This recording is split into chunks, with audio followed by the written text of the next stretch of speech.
Welcome to Happy Naked, the podcast.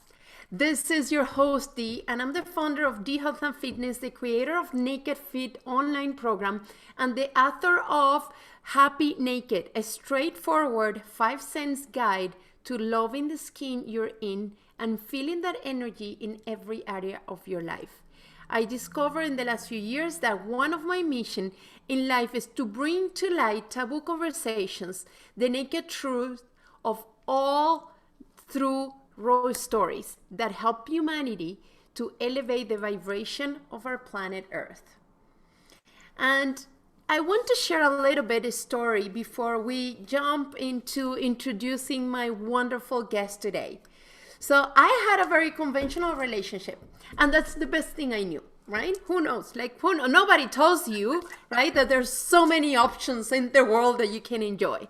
I got married, I had 3 kids, very, very conventional and traditional.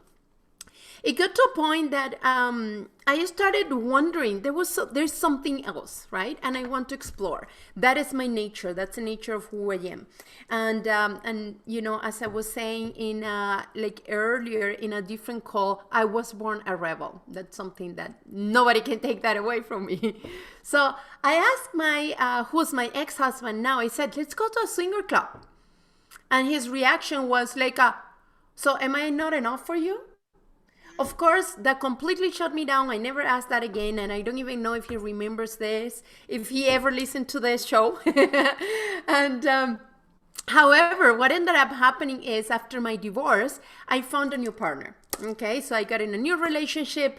At this point, I'm very determined on putting clear what I wanted to have in my relationship. And I explained everything. I said, you know, this is the thing. I don't know exactly what I wanted at that point, but I said, all I want to do is explore and see what my true desire is.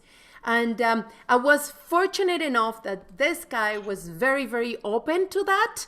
And we learned a lot of things together. Like, honestly, the fact that he was quite open, we had the opportunity to explore a lot of things together, and which allowed me to discover what my erotic blueprint was, right? And so then, and there were another things, right? What I like or dislike sexually as well, because when you explore, you start getting into, all this different, you have all these opportunities to really discover everything.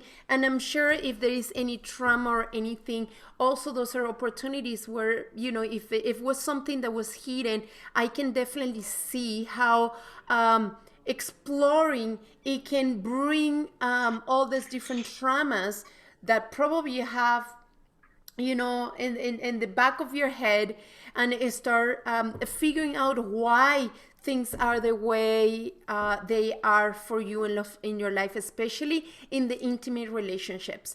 So, but there's so many things that I learned from that. And I gotta say that the one thing that I appreciate and admired from the BDSM community, it is communication. And because what I gotta say, that's being one of my biggest lessons. And it is when you're playing with somebody, communication is key, especially in that community. And I learned that being clear, it is super important. And learn about body language, no judgment, right? And learning that no is no, and as simple as that, it is key. So those are all the things that I learned through exploring with that partner that I had in the past. And the lessons were like literally life-changing, because it allowed me to be better in business, allowed me to be better in any relationship, whether it's work, whether it's business, whether it's a romantic relationship, because I started to understand, you know what, this is what it is. I like this. I don't like that. I don't know if I like this. And I also allow myself to change my mind. So if I say something, you know what, I don't want to do this, and then I wanted to do it allowing myself to be in that place, it was, I gotta say, it is life-changing. And this is why, I want to introduce you to my guest today, which I got introduced to her a couple of years ago. And it's very, very fascinating, the work that she does, because I think the bottom line, it's all about embracing yourself the way you are. And when we get the opportunity to embrace yourself in very intimate interactions or relationships, your whole world is going to change. And so Gaia, it's a holistic sexual wellness specialist. Gaia Morrissette believe the keys to a happy, healthy, wealthy, magical, and epic orgasmic life is sexual wellness, embracing the human experience, and releasing fear, shame, guilt, and self-loathing. Gaia supports people living with pleasure through holistic sexual wellness, trauma recovery. She's also a BDSM wellness expert, high priestess and pro-dominatrix. For over 13 years, she has been a renowned international speaker, trainer, facilitator, podcaster, and a coach who makes the world a happier, safer, and sexier place for all of us. Oh my God, it's so exciting. Gaia is the founder of SucculentLiving.com, ExpressGaia.com, and Succulent Living Online Learning and Training Center. Her education and training consist of sexology, trauma recovery, life coaching, tantra training, sex coaching, a lot of practice in the areas of play, healing, and exploring. Oh my God. Thank you very much, Gaia, and thank you for being here with me today. Thanks for having me. I'm excited. What are we talking about? What are we this about? is so exciting. Yay! And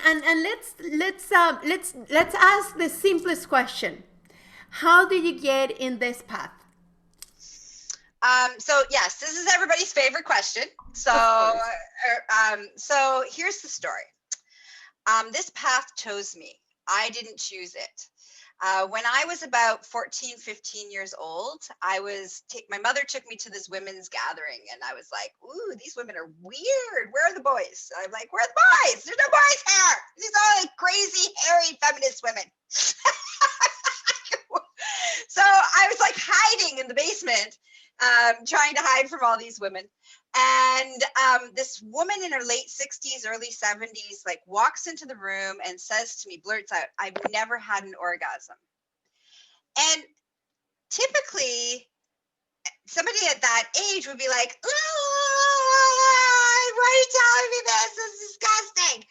I didn't feel that way. I felt like it would have been the worst thing that I couldn't even comprehend and imagine living my whole life without orgasm. I had already experienced orgasm at that point in my life, so I couldn't imagine it.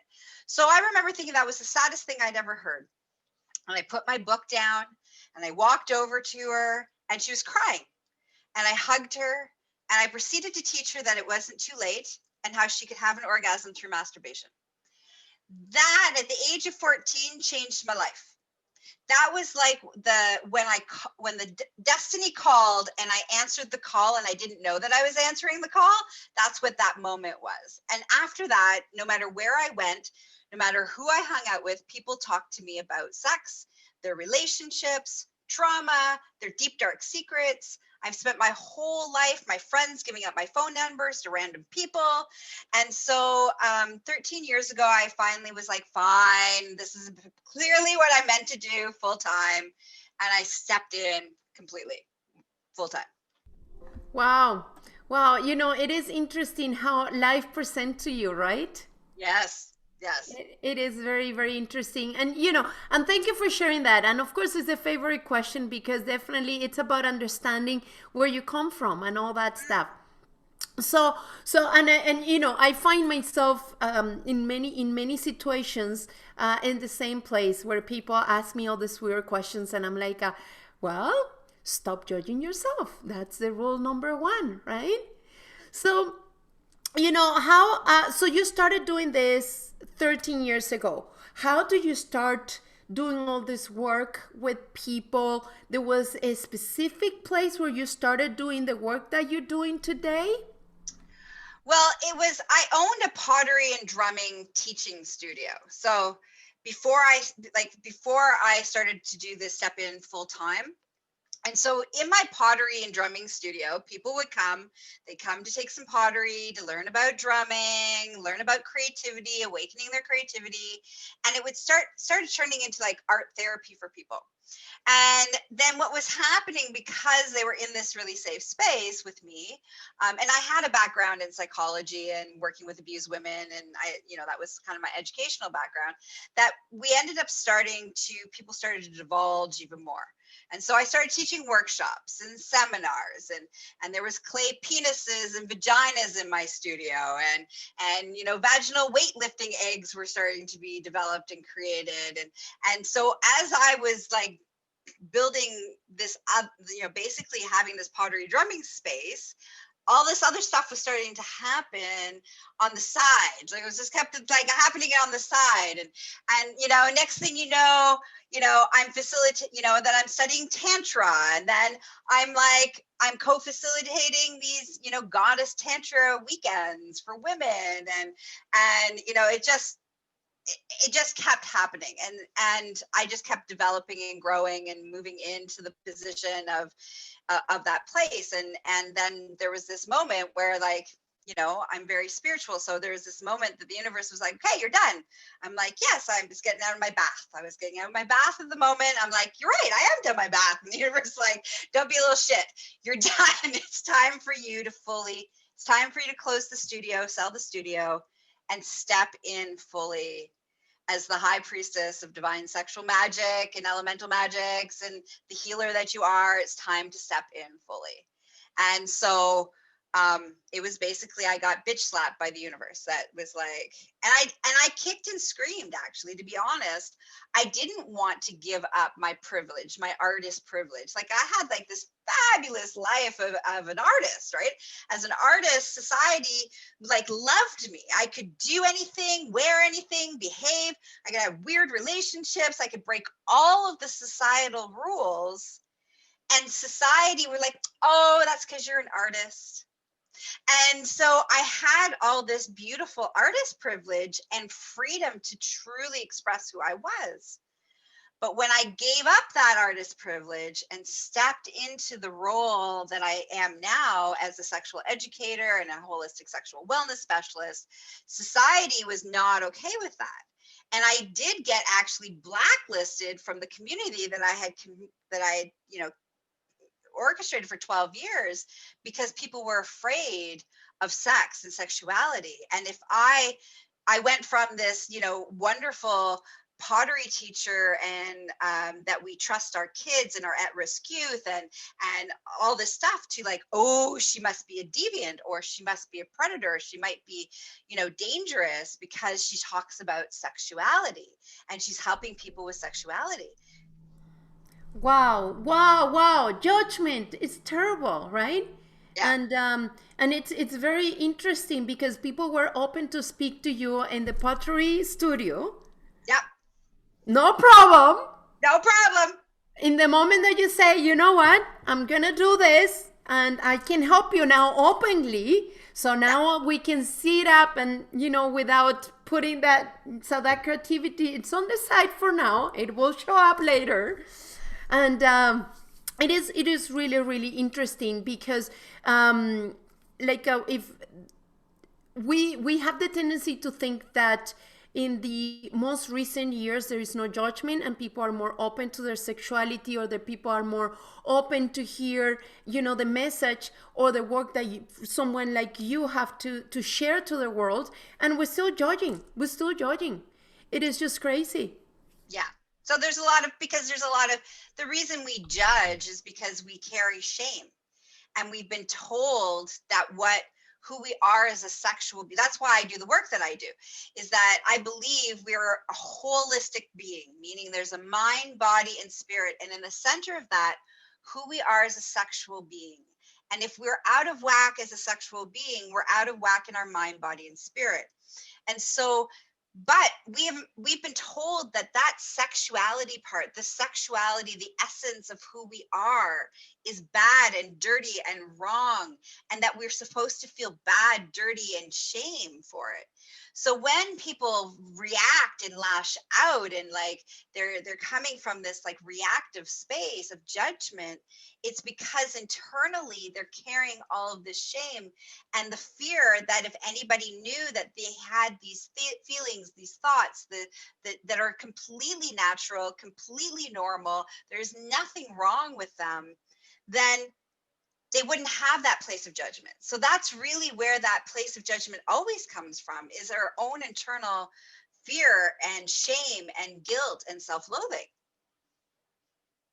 Yeah, and you know what? I have a whole list of, you know, the different emotions and what is the vibration, and shame is the lowest.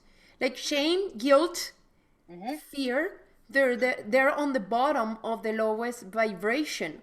And it's unfortunate. So when we look at this holistic way of seeing our planet, you know, and where we are as humanity with all the shame and guilt, there's no freaking way we're gonna move forward in this planet. Yeah, exactly. So we definitely need to move away from that. And of course, and I don't know what your thoughts are, but for me and all the people that I grew up with, and now that I'm getting to know people from different countries, Latin countries, Catholicism screwed up a lot of that belief that it's shameful, right? Like having, well, I wouldn't say that having orgasms is shameful, but I would say even enjoying or having pleasure in the intimate relationships without the intention to have kids, it's not good, right? Well, I mean, there's so many reasons, societal reasons behind why in North America in particular, we carry all this sexual shame. And really it's not about sex and it's not about orgasms. What it's about is pleasure. You're not allowed to have pleasure. Having pleasure is the root of all problems, all sins. It's indulgent. These are the belief systems that the programming that we've been being taught. And that comes from religion. But it also comes historically throughout history as a best way to control the masses. So from a governmental standpoint, if you have people who enjoy being alive, they aren't suffering, they're not struggling, then they're paying attention to what's going on and they're much harder to control. It's hard to control happy, pleasure, joy-filled people because they're like, whoa, what you doing over there? It's not okay. Like that's not making the world a better place, my life a better place, us as a community a better place. Hey, but if you're in that place of suffering and misery and just survival and pleasure being not allowed, then it's much easier to control the masses. Big time. You just nailed that one. It's so true. It is so true. Because definitely it is, it is because when people have pleasure, they're living in joy. That's right. It is just. And pleasure isn't just about orgasmic pleasure. It's about sensory pleasure, emotional pleasure that leads to orgasmic pleasure as a possibility. But pleasure in this body that we have, the senses that we have, the capacity for excitement and the emotional capacity for joy is all pleasure based. And you remind me of something long time ago. I'm in this exploration mode, right? So I Google tantra in Calgary, right? I go and I find only one person in Calgary doing this tantric kind of work. So I ended up going to one of her events and stuff like that. The next thing is I give her a call and I said, I want to have a complimentary session with you just to see if what kind of, work I need to do going forward or. So she gave me the homework. do something that give you pleasure. And here I am, and I'm thinking, the first thing I can think about is I will start touching myself and I'll have an orgasm. I didn't know anything else. And it's funny how, my brain, and I'm sure I'm not the only one that can No. link pleasure just with an orgasm, right? Yep, Or yep. anything related to be, sexually intimate with somebody. Yep. And so my brain went straight to that place. I have to touch myself, orgasms. Yeah, okay, that's good. I have my kids. And then here I'm thinking, right, I have my kids. When am I supposed to do that? And all that stuff. So then she expanded on it. And I said, because I said, what do you mean? Mm-hmm. And she gets like anything that gives you pleasure, from a hot bath to going for a walk and then I was like, oh my God, that is so true. Mm-hmm. Right? Like how we have linked as a society the word pleasure just to like a sexual interaction in some way, right? Yes. Absolutely. And that's hardwired. So that's why I always have to reframe it. So that, because in my world, pleasure is the whole spectrum of drinking my tea, to the sun on my skin, to the, dancing in the rain naked, to frolicking, to like the whole gamut of being alive, and everything that goes along with being alive has pleasure possibility. And I'm a pleasure seeker. Like that is basically the core of who I am, is I'm a little pleasure seeker. I'm always every moment trying to find, how can I make this pleasurable? I'm trying to do taxes. How can I make this pleasurable? I'm like, this is not very comfortable. How do I make this more pleasurable? I'm all about the pleasure, pleasure, pleasure, pleasure. Oh, that's so funny. But in that place of like seeking pleasure and all the possibilities that are around us all the time, and what I started to see with my clients is that when I would talk about, okay, let's, like the woman who gave you the exercise, building a new relationship with pleasure. Everybody goes to must touch genitals, like that, like it's like it must be genital based, like that's it, like that's the pleasure, genitals, orgasm, that's it. And so it's fascinating how what that has done, though, is that it's denied us all the other pleasure possibilities. So it doesn't allow us to take a moment to be present with our tea. It doesn't allow us to take a moment to be present emotionally in the joy of a moment with our kids, because that's a pleasurable moment, right?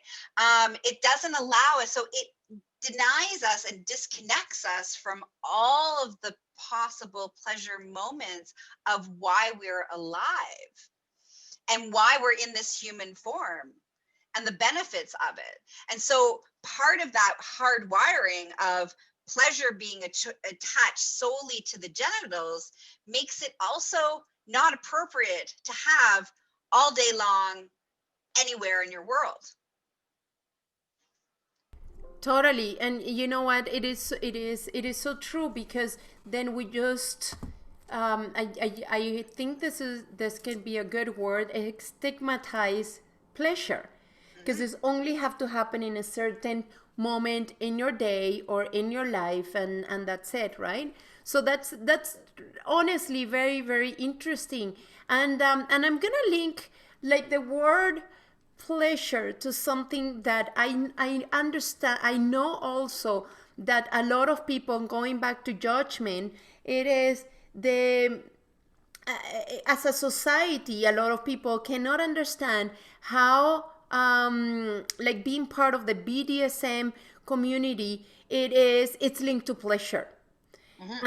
And that, I think, as sex is taboo, right, as pleasure has become taboo as well, having all this different lifestyle choices that we have, because we all can choose whatever we want to do, right? Mm-hmm. But again, it goes with the stigma, it goes with judgment and all that stuff. But I know there is, and I hear that from friends and stuff like that, where they cannot understand why being like what is that, like Vlogged. flog it or anything like that, it is pleasure, it means pleasure to somebody. So explain us, let's dig into that, because I learned so much from the life, from people in that community, and I really have all my respect. So, and that people even cannot understand why I have respect for, this community and this lifestyle. But I want you to explain to us how can people find pleasure and doing all those things. Okay, so to give a little bit of background so that people are like, well, what does she know about this? So I want to give a little bit of background of why I can speak into this. So, I spend a lot of time in the world of BDSM from a therapeutic perspective and BDSM from a personal perspective, as well as professionally as a pro-dominatrix, as well as I teach and train and facilitate around in the world of BDSM and kink. Okay, so this is one of my jams. Okay, I love this area because it talks so deeply to who we are at the core of who we are as a sexual being and human experience. So pain and pleasure. So let's just start with the basics. Pain and pleasure. So how can you enjoy pain and create an arousal response out of pain? Well, there's a lot of different ways that this happens. There is the endorphins, the biochemicals that are released in your body when there is pain, when we're in physical pain.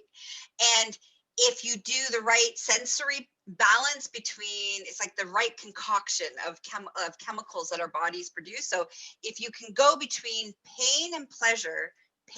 So I'll give you an example of like one that you might be able to even try to even explore maybe in your own life, okay? Is if you get bitten on your inner thigh and then somebody, and you're an owner of a vagina, so whatever genitals you have, then have stimulation on the head of the penis or the clitoris. So what happens is the brain goes, ow, and then the pleasure happens, you're like, ooh. And then you go back to the biting, and the brain's kind of confused a little bit. It's like, oh, ow. But it's not the same ow. It's just like, oh, ow. And then you go back into the licking the genitals, which is like, ooh. And then you go back to the bite, and you go back and forth. Eventually what you'll notice is that the bite now actually is associated with pleasure. So it's like a training, right? It is. It's kind of like your brain is like confused. Now, why do we want to confuse the brain? Well, because the brain likes to be confused. It makes it horny. If it's not confused, if it knows what's going to happen, this is why you see arousal responses decreasing and libidos decreasing in long-term relationships, that there is no spicing up happening, is because the brain can say, okay, you're going to touch me here, this is going to happen, that's going to happen, that's going to happen. And so it doesn't produce all the chemicals, the biochemicals that your body needs, your hormonal releases that create this deep arousal response, because your brain already knows what's happening. So your brain, in order for it to be turned on, which then releases all of the wonderful feelings and chemicals in your body, it needs to be confused. It needs to be surprised. It needs to not know what's happening. It needs to go into shock a little bit. All of these things excites it. It stimulates it. It's a stimulant. Otherwise, it goes into like Zen mode almost. It's like, I'm going to have a nap now because I already know what's going to happen. So that's part of like the psychological side of things, of what's going on in the body and the brain when you're having pain and pleasure, that pain in itself can become pleasure. Then there's the joy of the pleasure is heightened after the pain. So an example of that, if we all wanted to test it, whoever's listening, is for you to touch just touch the inside of your wrist very softly. And just take a note of how sensory-wise that feels. All right, now we're going to slap it.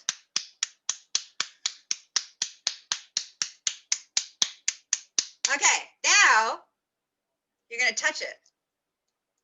And you can feel there's definitely more sensation and arousal possibilities. It feels better after it's been slapped.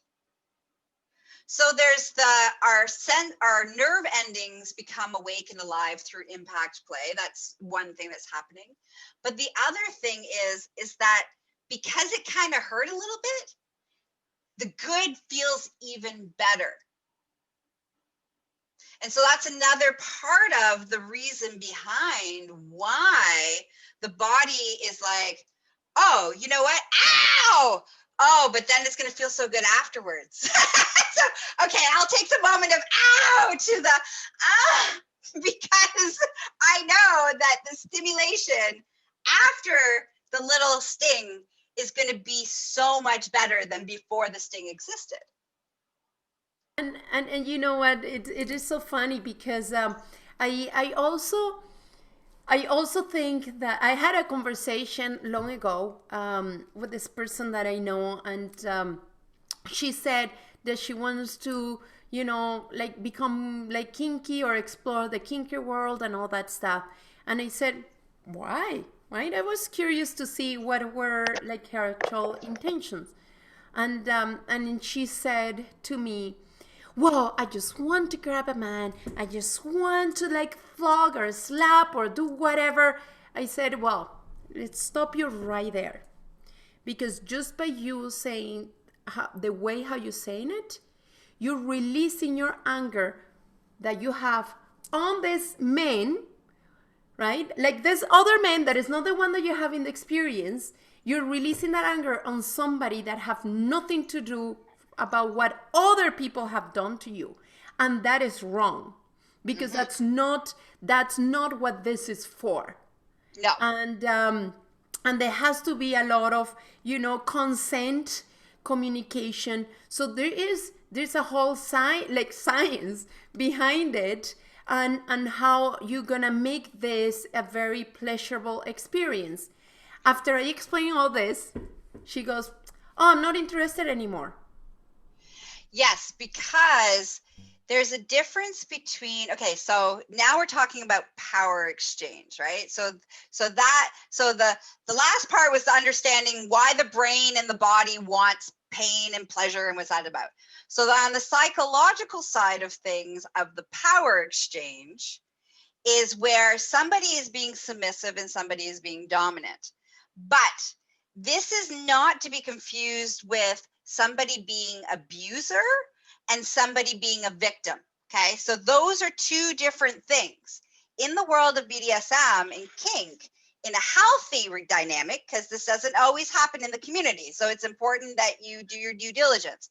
But healthy power exchange is where there is respect, that I lovingly honor the submissive or the bottom who is giving me their power to safeguard it during that activity, during that experience, or in the community, we call it a scene, during the scene.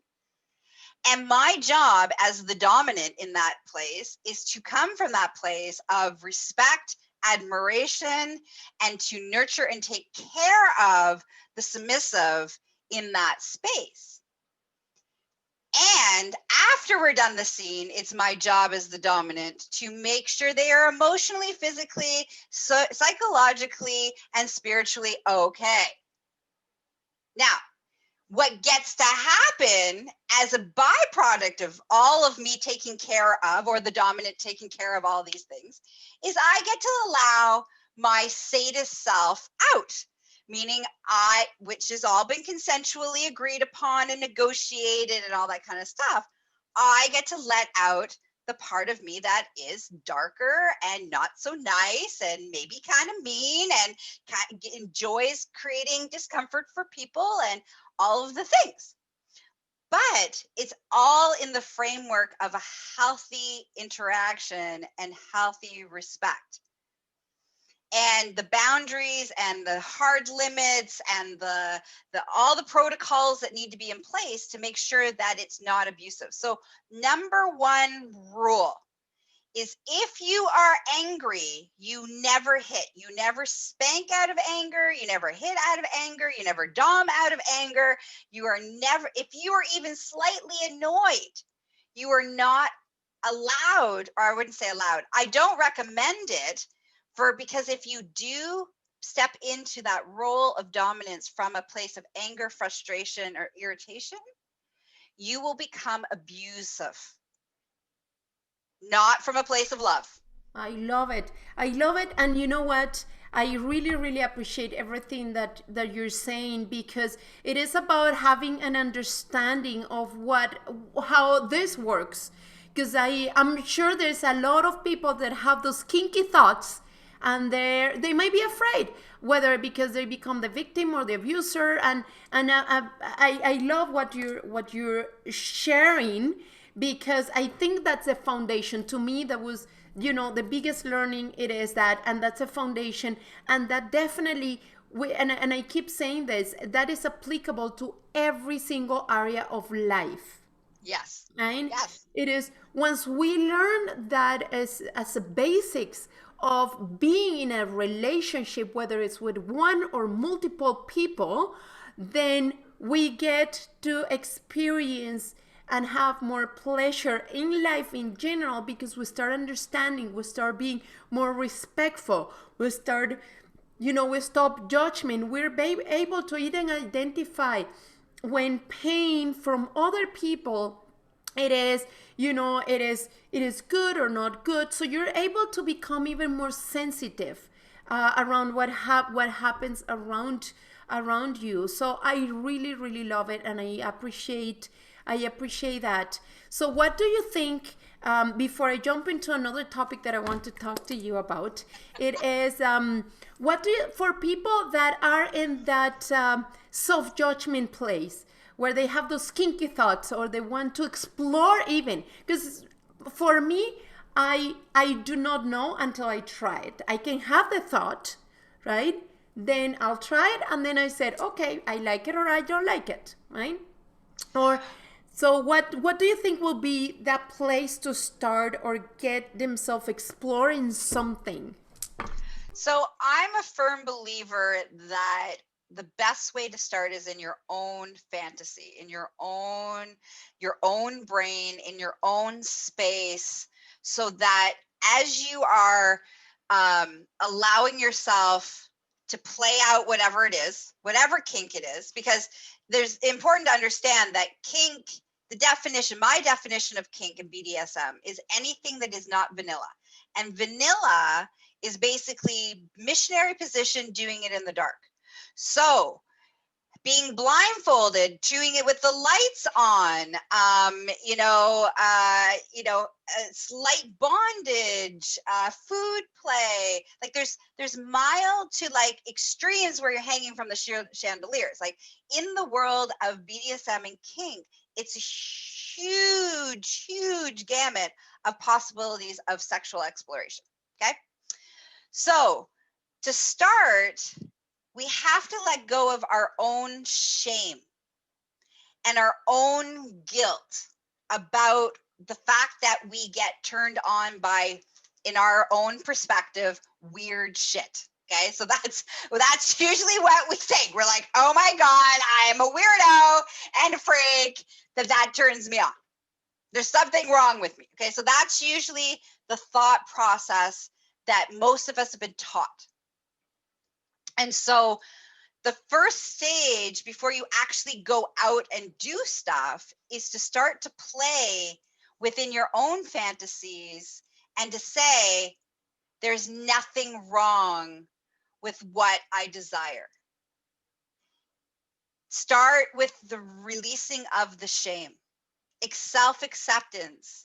Embrace it within yourself, that it's okay that I like feet, or it's okay that I want to dress up in a tutu and spank somebody with a rubber chicken. It's okay that, you know, I want to be tied up. It's okay that I desire, you know, to have sex with aliens. Whatever it is, it's okay. And that's the first step, is this place of self-acceptance, and start that process when you're masturbating and you're doing your self-exploration. Because if you can't get to that place of, I'm okay, there's nothing wrong with me for wanting this or thinking about this or fantasizing about it. Because the other thing is that what we fantasize about, we may not actually want to do in reality. Like, it may not be possible to have sex with an alien, for example. But that doesn't make me a weirdo for wanting to have sex with one. So like, it's that place of coming to that place of self-acceptance is the key. Because, and your fantasies you may want to do, you may not want to do. Some of your fantasies may not be able to come into reality because they're not possible to come into the reality. But you want to start with releasing the own internal shame. Before you introduce somebody else into a conversation about that, you need to be okay with it. Because if you're not okay with it, then the person that you're bringing this to the table will pick up that you're not okay with it. And they will probably have their own shit, because we all have our own stuff about judgment and what that makes us, what that means, and blah, blah, blah. And so you won't be able to get into this beautiful place of somebody else being able to accept if you can't accept it within yourself first. Yeah, and you know what? That is key. Definitely, that is really key. And even sometimes accept yourself. It really, people need help, right? It's just, even as you said, and I love that you create that nice separation between accepting yourself before you bring somebody else into the conversation even. So that's really, really beautiful, because it definitely adds something different to it, and it's about self-exploration as well. Yes. Which we don't get. It goes back to judgment, right? So sex exploring, there's a lot of judgment, you know, and then it starts self-accepting all the stuff that you have the desire for. It is just fine. It is fine. Nobody's judging you. Nobody's looking at you. Nobody knows what you're doing. And then the second thing, especially when we're talking about kink, the second thing is making sure you have the knowledge before you do. So there's certain things you can explore sexually that isn't going to put your life in danger. But there's a lot of things that can psychologically, emotionally, and physically hurt you, do harm to yourself or others for a long term, to a point of death. So when we start to move into the world of exploration into a particular activity, you want to make sure that you go and you do your research. You wouldn't actually do heart surgery unless somebody taught you how to do it. Why do you think it's okay to tie somebody up without knowing how to do it safely? And so that's the secondary piece around kink, is that you must go get the knowledge before you do. It is not one of those things where you can just jump in and show up at a party and just like, all right, let's just do this. It's like that can lead to serious damage. Yeah, and that's beautiful. Yeah, that's awesome, because there's all these different layers that I see, right? That you know, are important to understand. So, and before I want to jump into another part of what we, like I read in your bio, which is the whole, and that's again more judgment to this in the dominatrix world, right? Yes. So that is another thing that I know it's being. I have a friend of mine. She owns a sex shop, and she's like, "Are you gonna be a good dominatrix?" And when she said that, I'm like, "Oh, yeah, that's so exciting, right?" And but explain explain us, what is that all about? Why is the judgment behind that? So just educate us in that world as well.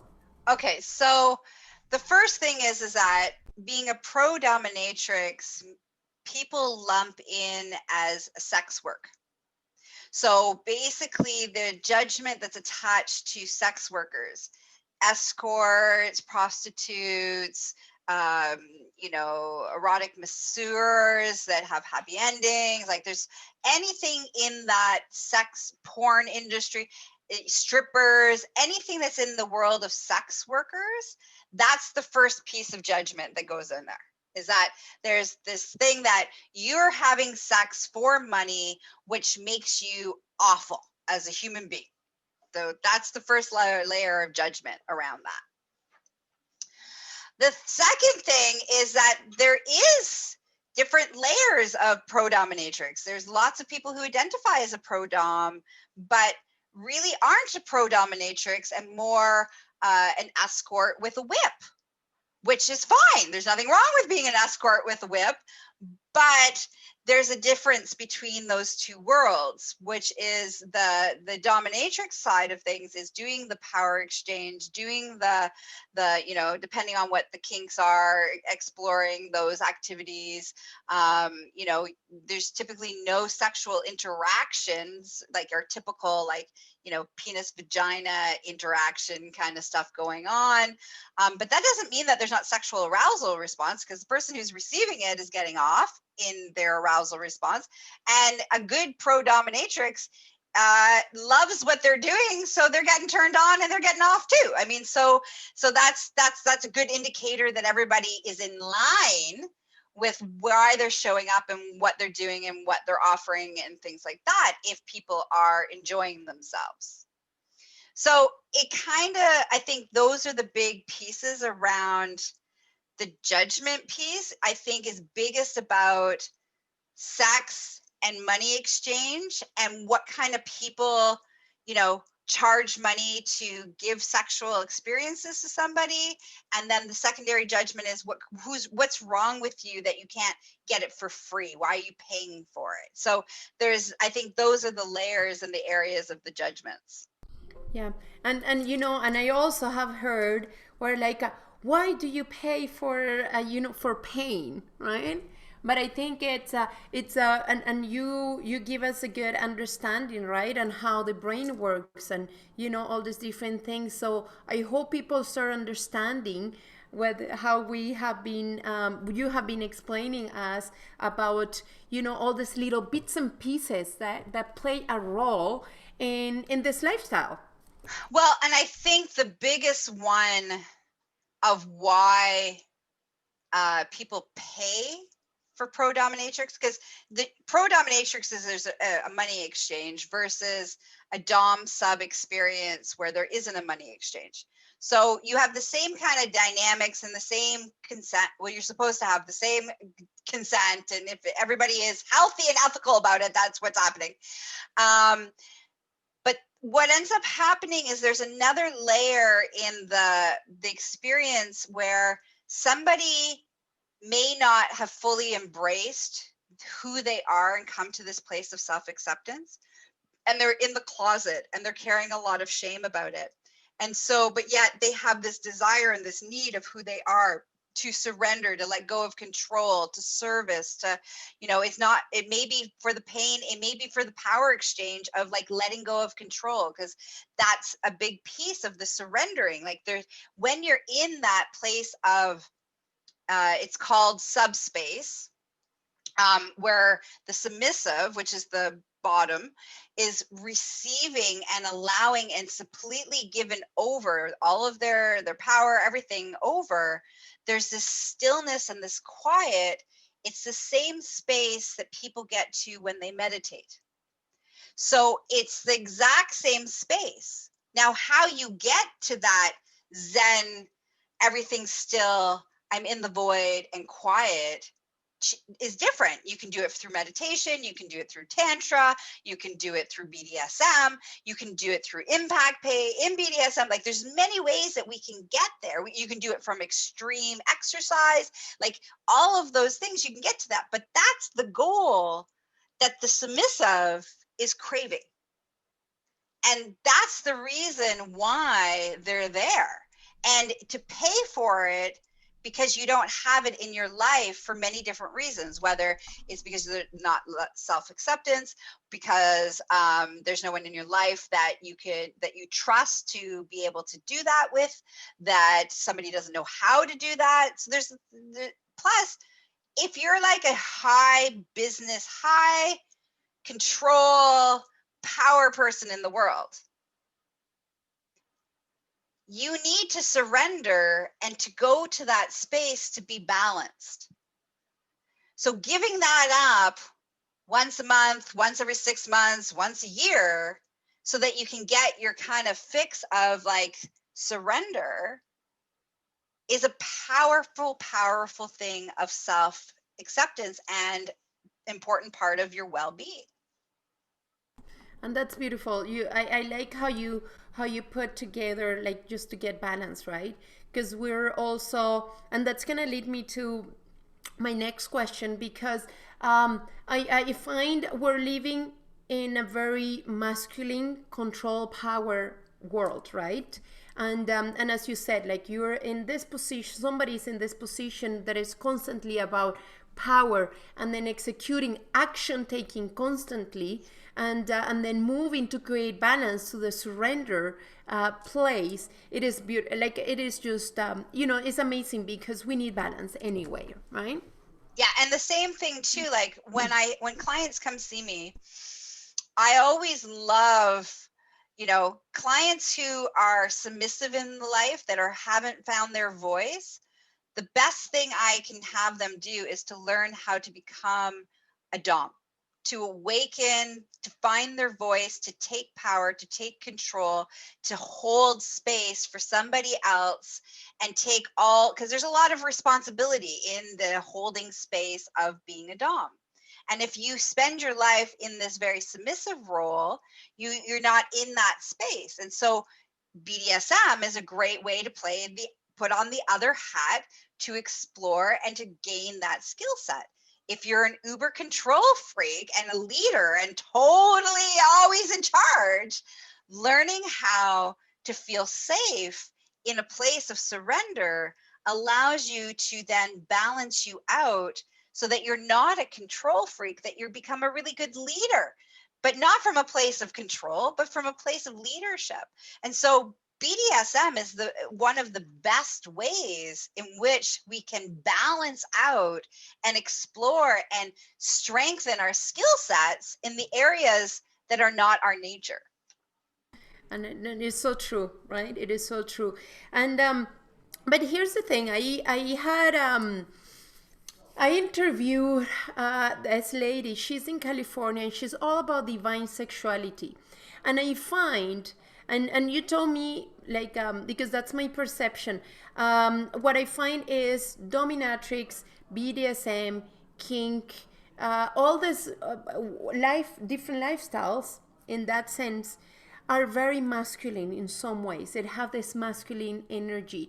When we're looking at the divine sexuality, for what I'm learning as well, it is that it's more nurturing. It's more about that feminine energy. What are your thoughts around that? Because that's what I'm seeing, right?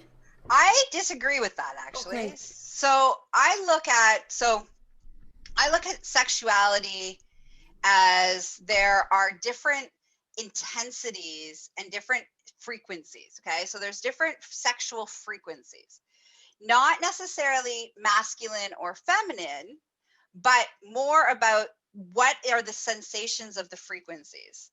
So when we have, and we're tapped into, say, Taoism, Tantra, the sacred sexual practices, where we're spending more time in the ethereal of connecting to the universe, for example, that's one frequency.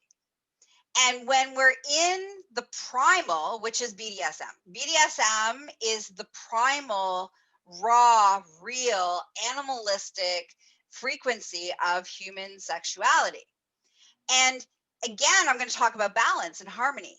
So if you spend too much time in one or the other, you're out of whack. So ultimately, the key is to be able to be in the higher frequencies as well as the primal frequencies. And the ultimate is being able to bring them together, which you can bring together in a tantric sexual, divine sexual experience. And you can also bring it, the divine sexual experience, into a BDSM raw primal, experience as well. It's about bringing and opening up to those frequencies and understanding those frequencies, because BDSM isn't more masculine or more feminine than the other, and the other isn't more feminine, because the other thing is that true divine feminine, as it really is, and this is what my teaching is, and my download from the universe, is not light and soft and nurturing and feminine, like is not soft and squishy. It's primal, it's a tsunami, it's creation and destruction. The embodiment of pure divine feminine is Kali, who is like, the goddess of death and life. That is what true divine feminine is. It's not light and soft and squishy and like, I'm going to give you a hug. Like, that's not what divine feminine is. It's like, I know when to create and when to destroy, and I'm a tsunami of energy. And the divine masculine is the being able to focus that energy and being able to soften. It's the softening side of the energy is divine masculine, not the divine feminine. Yeah, and I love it. I love everything that you shared. And what will be the last like a message that you can send to people that are in the closet in any way, right? How can we get them out of the closet and have more pleasure in life? So I would say the best thing to start is to start to acknowledge that you're carrying shame. That's the piece. If we acknowledge that there's shame here, then we can move towards healing the shame. And healing that shame, it may be just an acknowledgement of it, which allows it to dissipate, or it may be from serious trauma that needs to, and there might be, you might need to have somebody to professionally support you in learning how to rewire and reprogram those belief systems.